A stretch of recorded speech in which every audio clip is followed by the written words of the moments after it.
चलो तो आ जाओ हम लोग अब जो शुरू करने वाले हैं वो क्या है, मैट्रिक्स का पार्ट 4।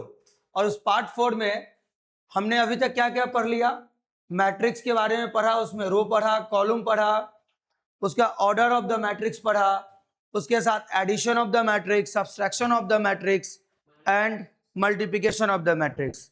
तो आज हम पढ़ेंगे मैट्रिक्स के बारे में आगे, skew symmetric matrix, symmetric matrix and skew symmetric matrix.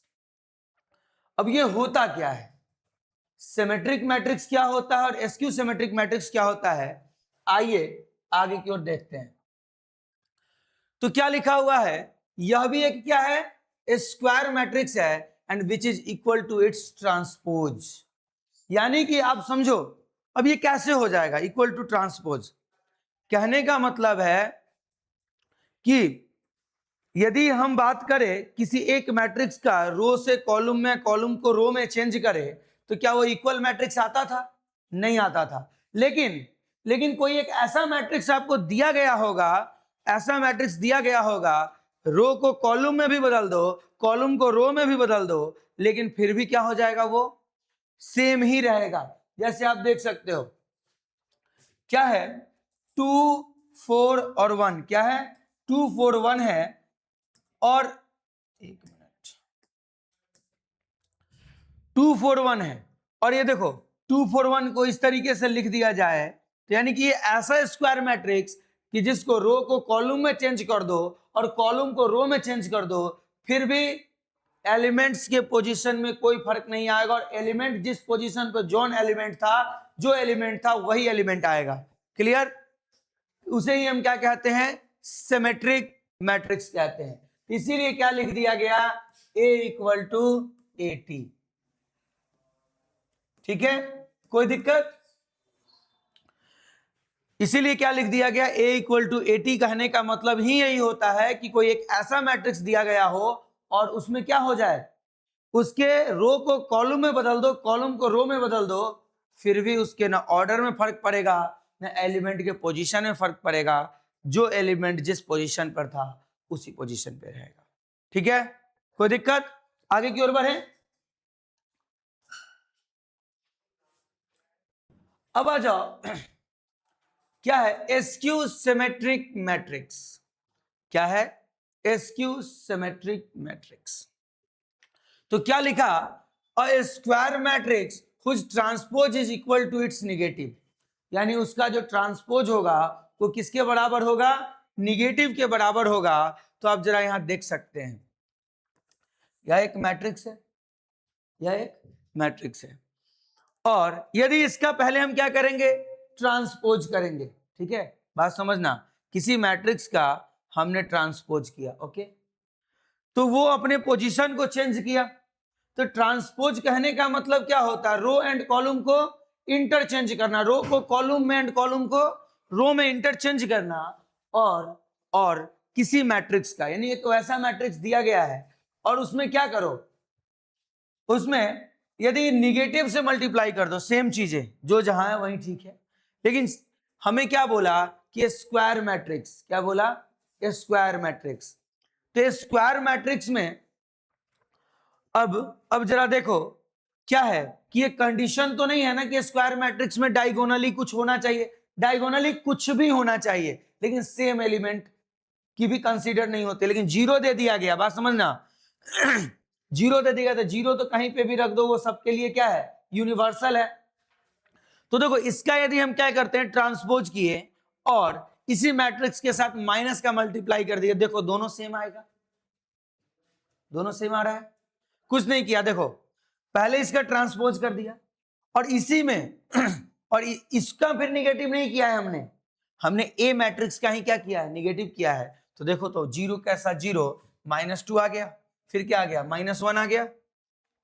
अब सुनना, फिर क्या है, -2 0 -4, तो यहाँ -4 है, प्लस यहाँ पे, सॉरी यहाँ पे बाय मिस्टेक यहाँ पे क्या हो जाएगा, माइनस से यदि मल्टीप्लाई हो जाएगा तो क्या हो जाएगा, यहाँ प्लस हो जाएगा, और यहाँ पे भी क्या हो जाएगा, यहाँ पे तो जो है जैसे वैसे ही रहेगा, वैल्यू में कोई बदलाव आएगा क्या? जरा मुझे देखो तो बताओ, या चेंज हो जाएगा? वैल्यू में बदलाव आएगा, यहाँ प्लस हो जाएगा और यहाँ पे माइनस हो जाएगा। अब क्लियर है? इसमें चेंजिंग आएगा क्योंकि ये जो वैल्यू लिखा गया है ये कहाँ जाएगा? ये 0, 2 और -1 आएगा, लेकिन ये वाला वैल्यू है तो ये कहाँ चला जाएगा? 0, -2 और 1 आ जाएगा। ठीक है, तो ये ट्रांसपोज हो गया और इसके साथ निगेटिव का हमने मल्टीप्लाई कर दिया निगेटिव साइन के साथ, तो वैल्यू क्या आ जाएगा? A transpose equal to -A negative. Clear है? कोई दिक्कत? उसमें एक मिस्टेक थी। आगे की ओर बढ़े। अब जरा समझो, यहां से थोड़ा सा लफड़ा फंसता है इसमें। देखो क्या लिखा गया, थ्योरम 1 में लिखा गया है कि for a square matrix A having a real number, यानी कोई भी एक रियल नंबर इसके अंतर्गत हो सकता है। तो रियल नंबर में तो एक नेचुरल नंबर भी आ जाता है, रियल नंबर में इंटीजर नंबर भी आ जाता है, ठीक है, रूट भी आ जाता है, तो बहुत सारे नंबर आते हैं। तो यह एक ऐसे ही लिख दिया गया, क्या है, यह एक रियल नंबर है।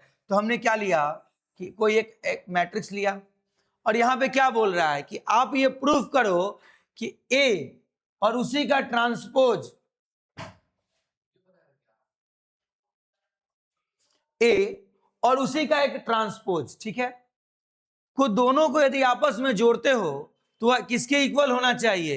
ए प्लस ए का ट्रांसपोज, और दोनों का जो एक नया मैट्रिक्स बना उसका ट्रांसपोज करो, वह उसके बराबर होना चाहिए, ये बात कह रहा है। ठीक है, तो देखो मैंने ए मैट्रिक्स लिया और उसका ट्रांसपोज ले लिया, तो ट्रांसपोज क्या है? यह इसका रो एंड कॉलम में इंटरचेंज कर दिए। अब इस दोनों को यदि हम जोड़ते हैं, ठीक है, इस दोनों का यदि हम जोड़ते हैं तो देखो क्या आया, ये वैल्यू आया, एक वैल्यू आया। और तो जब बात तो वही है, देखो ये पार्ट और ये पार्ट बोथ आर सेम, तो अब इसका क्या करा, अब जो ये आ गया इसका भी ट्रांसपोज कर दो, तो देखो तो इसका यदि ट्रांसपोज हुआ तो फिर वही वैल्यू आ गया। कोई चेंजिंग है? ध्यान से देखो, यहां पे ए और ए के ट्रांसपोज को आपस में हम जोड़ दिए, एडिशन ऑफ द मैट्रिक्स का रूल यहां लगाए, और फिर ये वैल्यू आ गया 2, 6, 4, 6, 16, 10 एंड 4, 10, 10। अब इसे ही इंटरचेंज हम कर देंगे, क्या कर देंगे, इसी वैल्यू का हम क्या कर देंगे, ट्रांसपोज निकाल देंगे, तो यही क्या होगा, ए प्लस ए टी ट्रांसपोज का ट्रांसपोज। तो देखो तो ये इंटरचेंज हो जाएगा, और इंटरचेंज आएगा तो फिर सेम जगह सेम वैल्यू आ रहे हैं। तो अब समझ में आया कि पहला थ्योरम क्या था आपका, कि आपको कहेगा क्या, ए प्लस ए टी को इक्वल कर देना है किसके बराबर, ए प्लस ए टी के टी के बराबर, यानी ट्रांसपोज के बराबर। ठीक है, कोई दिक्कत, समझने में कोई परेशानी नहीं ना? चलो फिर देखो यहां पे भी क्या दे रखा है, जरा ध्यान से देखो कि बोल रहा है क्या, a माइनस ए टी, एक तो प्लस वाला था तो दूसरा क्या आएगा, माइनस वाला ही आएगा। देखो यहाँ पे क्या था, a प्लस ए टी, तो दूसरा यहाँ पे क्या आएगा, माइनस वाला आएगा, a माइनस ए टी। तो सबसे पहले क्या बोला, a और a का ट्रांसपोज कर दो और उसको आपस में माइनस कर दो। ये तो वही वाली बात हो गई ना कि जो मैंने आपको बताया था, क्या, यदि कोई a है, यदि उस वो यदि माइनस ए है कोई भी, तो उसको क्या लिख सकते हैं, -1 इंटू ए, ये बताया था ना हमने। या किसी को निगेटिव लिखना है, यदि मान लो ए को क्या करना है, निगेटिव के साथ माइनस करना है, तो यही बात हो जाएगा, मतलब निगेटिव के साथ मल्टीप्लाई करना है किसी ए मैट्रिक्स में, तो हम इसको इस तरीके से भी लिख सकते हैं, -1 इंटू ए। कोई दिक्कत, समझ में आ गया? या कहीं कहीं आपको ऐसे भी लिखा हुआ मिल जाएगा -1। ठीक है, तो देखो हमने क्या किया, इस रूल के according a minus A T किया हमने, यहां पे वैल्यू आया मेरे पास ये। ठीक है, उसके साथ फिर क्या बोला, a माइनस ए टी का ट्रांसपोज कर दो, तो a minus A T, a minus A T का ट्रांसपोज यदि होगा और क्या है, माइनस के साथ, माइनस के साथ, तो देखो तो वैल्यू में कोई बदलाव आया है क्या, वैल्यू में कोई बदलाव दिख रहा है आप लोगों को? बोथ आर इक्वल, क्योंकि देखो कुछ नहीं किया, ये तो मैट्रिक्स दिया है, इसके साथ यदि यह मैट्रिक्स दिया, इसके साथ निगेटिव वैल्यू को माइनस कर देंगे तो ऑलरेडी फिर वो उसके साथ इंटरचेंज होकर फिर क्या आ जाएगा, सेम वैल्यू आ जाएगा, कोई फर्क नहीं पड़ेगा। क्योंकि ये एक, या ऐसा क्यों, ये क्यों बताया जा रहा है, बात तो सेम ही आ रहा है, लेकिन ये आपको पहचानना है। बस आपके लिए ये टाइम टेकिंग क्वेश्चन रहता है कि थोड़ा सा आप उसको ध्यान से देखो, क्या वो चेंज हो सकता है, क्या वो कैसी वैल्यू है, बस इस चीजों के लिए दी गई होती है। कोई दिक्कत? तो आगे की ओर हम चले, क्या था, थ्योरम नंबर 2 हमने देख लिया। आ जाओ, क्या है, any square matrix can be express as sum of symmetrics and sum of skew symmetrics. तो देखो, सम ऑफ सिमेट्रिक्स के लिए क्या था, a प्लस एटी था, और सम ऑफ क्या था, एस्क्यू सिमेट्रिक्स के लिए क्या था, एस्क्यू सिमेट्रिक्स के लिए क्या था, a माइनस एटी था। अब वो एक अलग प्रोसेस था कि उसका भी टी इनवर्स निकालना था, उसको टी इनवर्स भी कह सकते हो, टी ट्रांसपोज यानी ट्रांसपोज भी कह सकते हो, ठीक है, या उसको कहीं कहीं कॉम्प्लीमेंट भी बोला जाता है, यानी रो को कॉलम में, कॉलम को रो में चेंज करने के लिए। तो अब यहां पे कहोगे कि सर ये 1/2 कहां से आ गया, ये 1/2 एंड 1/2 हमने यहां लिखा है, एक रूल पढ़ा था ना कि यानी किसी ए मैट्रिक्स के साथ किसी कांस्टेंट का क्या करो, मल्टीप्लाई करके ट्रांसपोज कर दो, और या किसी ए मैट्रिक्स के ट्रांसपोज करके किसी कांस्टेंट का उसके साथ मल्टीप्लाई कर दो, बोथ आर इक्वल। तो दोनों में 1/2 एंड 1/2 लिया है, यानी कांस्टेंट वैल्यू को हमने कंसीडर किया है, और इन चीजों को क्या किया, यहां पे इन चीजों को ऐड कर दिया, और ऐड करने के बाद क्या है, a इक्वल टू 1/2 प्लस 1/2।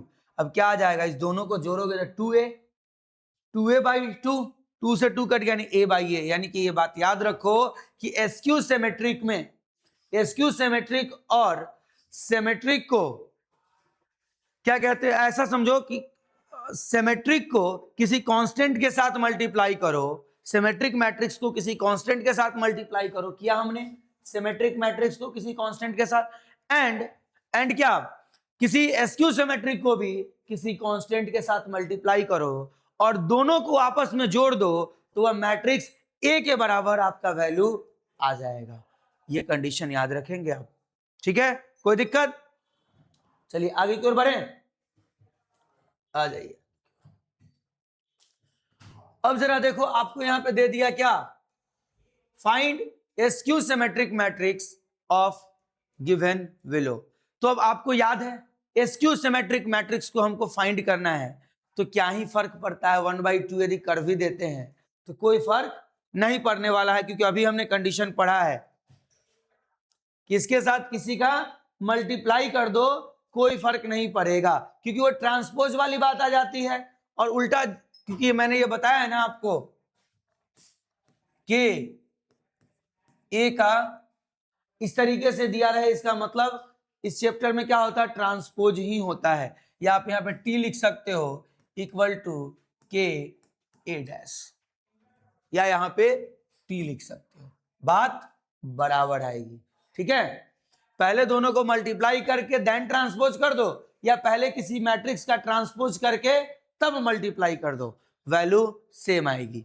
तो देखो यहां पे भी वही हुआ है, क्या है, 1/2 यानी किसी कांस्टेंट के साथ एस्क्यू सिमेट्रिक मैट्रिक्स के साथ क्या कर रहे हैं हम, मल्टीप्लाई कर रहे हैं किसी कांस्टेंट का, तो 1/2 और ये वैल्यू दिया है। तो देखो इन चीजों को यदि मल्टीप्लाई करते चलो, तो सबसे पहले माइनस तो करेंगे, पहले ए और ए ट्रांसपोज का पहले माइनस कर लिए, तो जब माइनस किए तो मेरे पास एक वैल्यू आ जाएगा। और याद रखना हमेशा ये एकदम फिक्स बात है कि यदि एस्क्यू सिमेट्रिक मैट्रिक्स हो, ठीक है, और एस्क्यू सिमेट्रिक मैट्रिक्स को क्या करना है, सॉल्व कर रहे हो, और उसके साथ उसके रो एंड कॉलम को चेंज करोगे ना, ऐसा वैल्यू दिया गया होता है कि कितना भी चेंज कर लो रो एंड कॉलम, वो आपस में क्या, वो इक्वल ही आएंगे, तो वैसे वैल्यू कंसीडर किए जाते हैं। तो देखो ये वैल्यू आया, इसको आपस में माइनस किए हम, माइनस करने के बाद ये वैल्यू आया, और इसके साथ हमने क्या कर दिया, 1/2 का मल्टीप्लाई कर दिया, तो 1/2 इंटू a माइनस एटी, क्या हो गया, a minus A T is a skew symmetrics of A, skew symmetrics of A. Clear है, किसी को डाउट्स? क्लियर?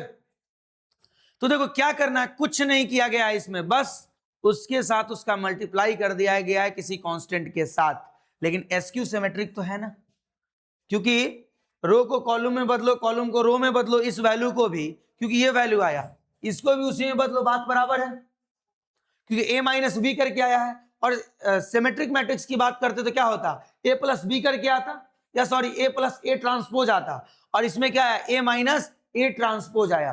तो वैल्यू यही है कि अब इसको इंटरचेंज करके देख लो ना, कोई फर्क नहीं पड़ने वाला है, ठीक है। अब इसका भी ट्रांसपोज कर दोगे तो इस मैट्रिक्स के बराबर ही आ जाएगा, ठीक है।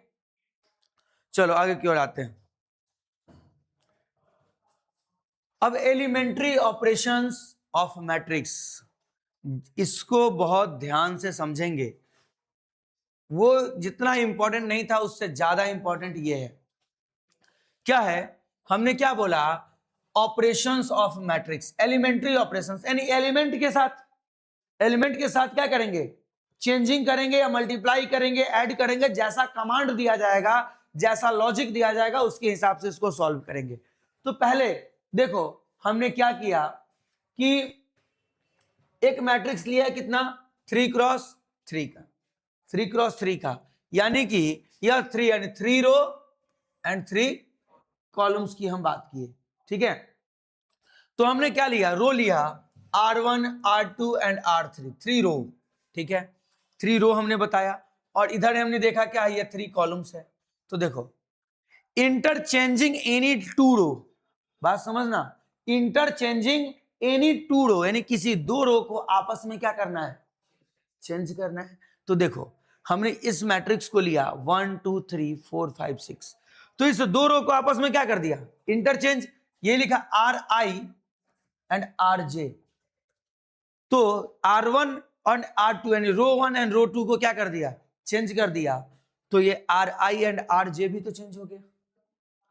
क्लियर, अब समझना, क्लियर हो गया इसमें।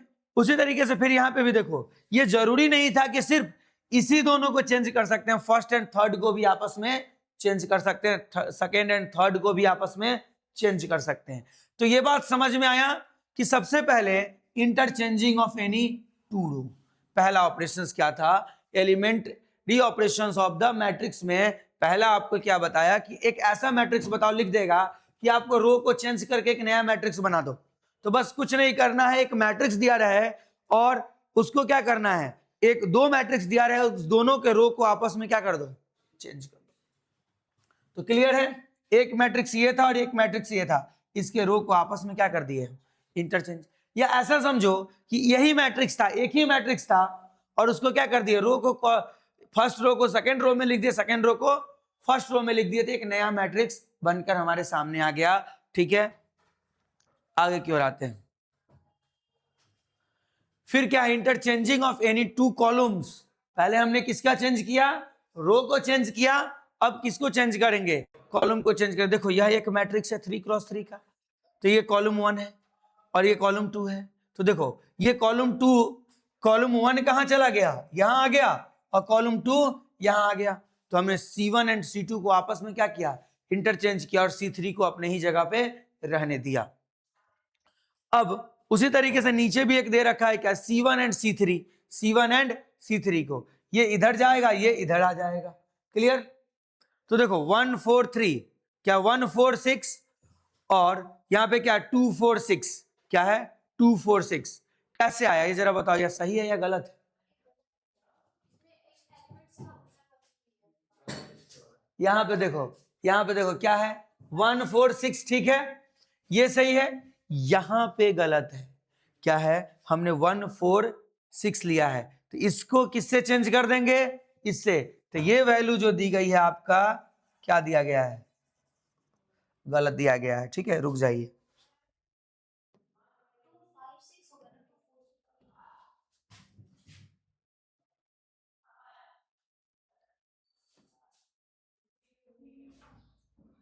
ऐसा रुक जाओ,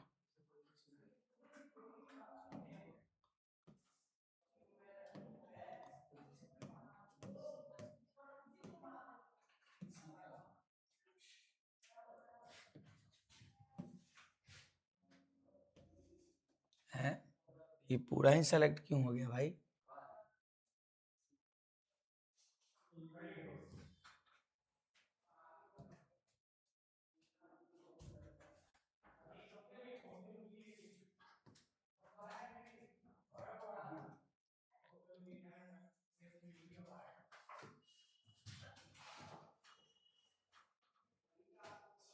है,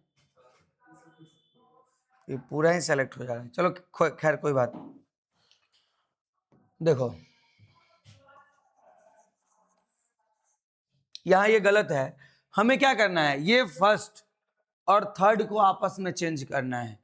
तो थर्ड में क्या था बताओ, 1 4 6 कहां चला जाएगा, यहां आएगा, 1 4 6 यहां आएगा। लेकिन ये वाला कहां चला जाएगा, 3 6 6 आएगा ना। यहां पे देखो तो जरा, 1 4 6, ये वाला कहां चला गया, 2 के पास चला गया, 2 के पास चला गया। ये एक नया मैट्रिक्स नहीं है, इसी मैट्रिक्स को, यानी एक ही मैट्रिक्स है, ये डबल मैट्रिक्स नहीं है। ये इस मैट्रिक्स को क्या किए, यदि यह मैट्रिक्स है, ध्यान से देखना, यह एक मैट्रिक्स है क्या, 1 4 6, सॉरी क्या है 6, 2 5 और 6, और फिर क्या है 3 6 और 6। क्या कहने के लिए बोला, इंटरचेंज एनी 2 कॉलम्स, यानी 2 कॉलम्स को क्या करो, चेंज कर दो। तो 2 कॉलम को चेंज करना है, तो हम पहला ऑपरेशन किए क्या, C1 एंड C2 को, तो कुछ नहीं, आपस में इंटरचेंज कर देंगे। तो C2 C1 के जगह चला जाएगा एंड C1 C2 के जगह चला जाएगा। तो 2 5 और 6, और दूसरा क्या हो जाएगा, 1 4 और 6, और ये वाला अपने ही जगह पे रह जाएगा, 6 और 6। कोई दिक्कत, कुछ छूट तो नहीं गया, हाँ ठीक है। उसी तरीके से इसमें एक मिस्टेक हो गया, इन चीजों का जरा ध्यान से देखो, सेम है, लेकिन अब हम इसमें क्या करेंगे, अब जरा इसी को अब हम किसमें चेंज करेंगे, C1 एंड C3 में।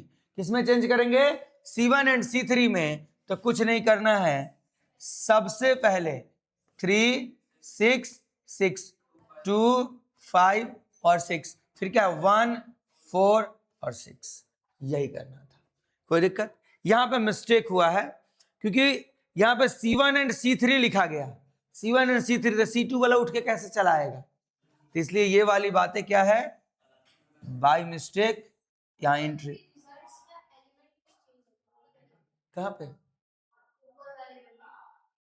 यहाँ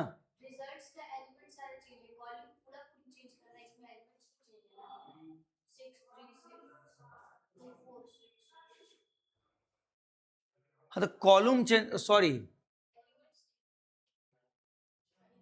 हाँ कॉलम चेंज करना है, एलिमेंट यहाँ पे चेंज हो जाएगा, कॉलम चेंज करना है, ठीक है।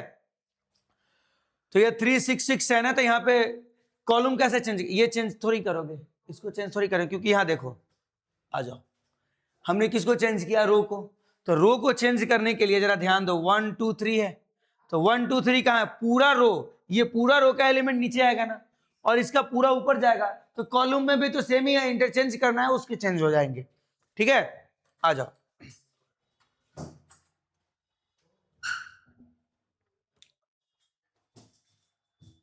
अब आ जाओ, क्या है, multiplication of elements of any row. एक मिनट रुक जाइए।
तो चलो, क्या है multiplication of element of any two row by numbers. यानी देखो, यानी कि क्या है, मल्टीप्लाई करना है मुझे क्या, किसी कांस्टेंट के साथ, किसी कांस्टेंट के साथ हम मल्टीप्लाई कर रहे हैं। तो यदि कोई सेट ए है, सॉरी ये मैट्रिक्स ए है, तो R1 R2 एंड R3, तो यहां पे क्या लिख दिया गया, R2, रो का मतलब क्या होता है आई, रो का मतलब क्या होता है आई, एंड कॉलम का मतलब क्या होता है जे। तो यहां पे क्या लिखा, RI में, यानी कि रो में क्या करना है, किसी कांस्टेंट के साथ मल्टीप्लाई करना है। तो 1/2 यदि कोई कांस्टेंट, यहाँ पे 2 भी ले सकते हो, ठीक है, क्या ले सकते हो 2। तो क्या बोला कि किसी एक में, क्या बोला, किसी एक रो में, यानी multiplication of each elements of ith row by k, यानी कि किसी एक रो को कंसीडर करेंगे और उसमें क्या कर देंगे, किसी कांस्टेंट से मल्टीप्लाई कर देंगे। तो हमने किसको कंसीडर किया, R2 को, और R2 को कंसीडर करने के बाद इसमें क्या कर दिए, 1/2 से मल्टीप्लाई कर दिए। तो आप जरा देख सकते हो 1 2 3 6 6 6, और इसके साथ मल्टीप्लाई हमने क्या किया 1/2, इसलिए क्या हो गया 7/2, 5/2 एंड 3/2। क्लियर, आ गया ये। फिर उसी तरीके से देखो यहां पे कंसीडर क्या कर दिया गया, किसको कंसीडर किया गया, R3। तो R3 कौन है, 6 है। तो देखो बाकी सब कुछ क्या है, सेम है, लेकिन 3 से इसका मल्टीप्लिकेशन हो गया, तो फिर ये क्या हो गया 18 हो गया। यानी कि आप ये समझ सकते हो कि आपको इस तरीके से सवाल देगा कि बोलेगा किसी एक रो में या इस तरीके से किसी एक कॉलम में किसी कांस्टेंट के साथ मल्टीप्लाई करो, किसी एक रो में किसी कांस्टेंट के साथ मल्टीप्लाई करो। ठीक है, आगे क्यों रहा है। अब देखो multiplication of elements of any column by numbers. तो क्या है, ith, क्या हो जाएगा, रो है तो यहां jth लिखना है, ith नहीं होगा, क्या होगा jth होगा। यानी कि ये, यानी कि यहां पे क्या लिख दो j, और यहां क्या लिख दो j। तो मुझे किसको कंसीडर करने के लिए बोला गया, कॉलम 2 को। तो देखो कॉलम 2 के साथ क्या मल्टीप्लाई करने के लिए बोला जा रहा है, 2 के साथ। तो देखो बाकी सारे एलिमेंट्स क्या हैं, सेम है, एज इट इज है, और हमने क्या किया 2 के साथ मल्टीप्लाई कर दिया, एंड देन एक नया मैट्रिक्स को फाइंड किया। ठीक है, उसके बाद आगे क्यों रहा हो, फिर इसमें भी उसी तरीके से क्या बोल दिया गया, C2 के साथ। तो यहां C2 नहीं, क्या हो जाएगा C3, क्या हो जाएगा C3। C3 के साथ क्या हो जाता है कि ये इसके साथ मल्टीप्लाई किया गया, बाकी चीजें क्या है सेम है, और वैल्यू किसका चेंज हो गया, C3 का चेंज हो गया। तो आ जाइए आगे की ओर, अब जरा चलते हैं। सी, सिक्का, मेरा सिक्का चलेगा। अब आ जाओ, क्या है, एडिशन और subtraction of elements of any two row to the corresponding elements of any other row multiplied by a numbers। देखो हमने क्या किया, हमने क्या किया कि addition of ith row to the corresponding elements of jth row multiplied by k। देखो हमने क्या किया कि एक रो एंड दूसरे रो के एलिमेंट को क्या किया, जोड़ा, लेकिन दूसरे रो के एलिमेंट्स के साथ हम क्या कर सकते हैं, k के साथ मल्टीप्लाई करेंगे। तो जरा ध्यान दो, R1 equal to R1, R1 plus R2 क्या है, तो कुछ नहीं करना है, यानी फर्स्ट रो में सेकेंड रो के एलिमेंट को क्या करना है, आपस में जोड़ देना है, बाकी सारा एलिमेंट क्या होगा, सेम ही होगा। तो हमने क्या किया, देखो 1 2 3 है, ठीक है 1 2 और 3 है, लेकिन सेकेंड रो के एलिमेंट क्या है 4 5 6, तो फर्स्ट रो में ही क्या जोड़ देना है, सेकेंड रो के एलिमेंट को जोड़ देना है, 4 5 एंड 6 को हमने क्या कर दिया, जोड़ दिया, और एक नया मैट्रिक्स हम फिर से क्या कर लिए, फाइंड कर लिए। अब आ जाओ, तो वही चीजें फिर क्या किया, एक तो जोड़ दिया गया, दूसरा क्या बोला गया कि इसके साथ किसी कांस्टेंट का मल्टीप्लाई समझ लो कर दिया जाए, तो 1 का मल्टीप्लाई किया गया, इसलिए इसके अंदर कोई बदलाव नहीं आया। अब यहां पे देखो क्या बोला गया था, एडिशन और सब्सट्रैक्शन की बात की गई थी। तो सब्सट्रैक्शन में R2 में से क्या करना है, R3 को माइनस करना है, लेकिन R3 में उससे पहले क्या करना है, 3 से मल्टीप्लाई करके माइनस करना है। तो वही मैंने किया, देखो ये है 1 2 3, इसमें कोई बदलाव नहीं करना, लेकिन बदलाव किस में करना है, R2 में। तो R2 में 4 था और इसके साथ 3 का मल्टीप्लाई करना था, लेकिन R3 का क्या है, 6 है, R3 का ये 4 ले रहे हैं, इसी में से नहीं इसको माइनस करेंगे। तो जब माइनस करेंगे, लेकिन किसके साथ, 3 के साथ मल्टीप्लाई करके माइनस करेंगे, तो देखो 3 इंटू 6, 4 माइनस 3 इंटू 6, फिर मल्टीप्लाई कर लेंगे तब घटाएंगे। देखो तो मल्टीप्लाई यहां कर रहे हैं ना, पहले 18 हो जाएगा ना, तो 4 माइनस 18, तो देखो ना -14 तो आया है। क्लियर, समझ में आ गया, कोई दिक्कत, आगे की ओर बढ़े।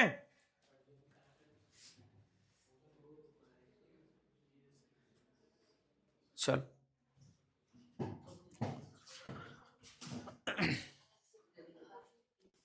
एंड लास्ट क्या, देखो यहां पे जरा देखो, फिर से वहां पे रो को आपस में क्या करना था, माइनस या प्लस करना था आपस में, यहां पे किसको करना है, माइनस और प्लस, कॉलम को। तो ये भी उसी तरीके से सेम है। तो इसके बाद फिर नेक्स्ट पार्ट में है, हम आपसे मिलते हैं। फिलहाल पीछे वाला भी आप कंप्लीट कर लीजिएगा और इस वीडियो को भी आप जाकर कंप्लीट कर लीजिएगा, ठीक है। और जिनका छूट गया हो, जिनको नाम मिल रहा हो कि हाँ पीछे का 2 वीडियोज कहाँ है, 3 वीडियोज कहाँ है, तो जो करंट वीडियो डलाएगा उस करंट वीडियो में ही पीछे के 3 वीडियो का क्या रहेगा, लिंक प्रोवाइड किया जाएगा, जिससे आप वहां से भी जाकर देख सकते हो। ओके, बाय बाय, जय हिंद। आज का सभा यहीं समाप्त करत हैं हम, ठीक बा, ठीक बा।